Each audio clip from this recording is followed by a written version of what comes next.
గోశాల నిర్మాణం చేయడం, గోవుని కాపాడడం, గోవుకి సేవ చేయడం, గోవుని పూజించడం, గోవుకి ప్రదక్షిణం చేయడం, గోవుకి గ్రాసం పెట్టడం, గోవుకి గరుకు స్తంభం వేయడం, గోవుని నిమరడం, గంగడోలు దువ్వడం, గోవుని రక్షించడం, ఇవన్నీ పరమోత్కృష్టమైనటువంటి పుణ్యకార్యములు. అందుకే పెద్దలు ఒక మాట చెప్తారు, అన్నిటికన్నా కష్టం ఏది అంటే అమ్మ వెళ్ళిపోవడమే.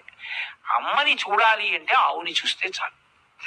ఆవు వంక చూస్తే అమ్మ వంక చూసినట్టే. నా పుట్టినరోజు నాడు అయ్యో మా అమ్మ లేదే, పాపం నా పుట్టినరోజుకి తొక్కుళ్ళడ్డు చేసి పెట్టేదే గోశాల గోశాల నిర్మాణం చేయడం, గోవుని కాపాడడం, గోవుకి సేవ చేయడం, గోవుని పూజించడం, గోవుకి ప్రదక్షిణం చేయడం, గోవుకి గ్రాసం పెట్టడం, గోవుకి గరుకు స్తంభం వేయడం, గోవుని నిమరడం, గంగడోలు దువ్వడం, గోవుని రక్షించడం, ఇవన్నీ పరమోత్కృష్టమైనటువంటి పుణ్యకార్యములు. అందుకే పెద్దలు ఒక మాట చెప్తారు, అన్నిటికన్నా కష్టం ఏది అంటే అమ్మ వెళ్ళిపోవడమే. అమ్మ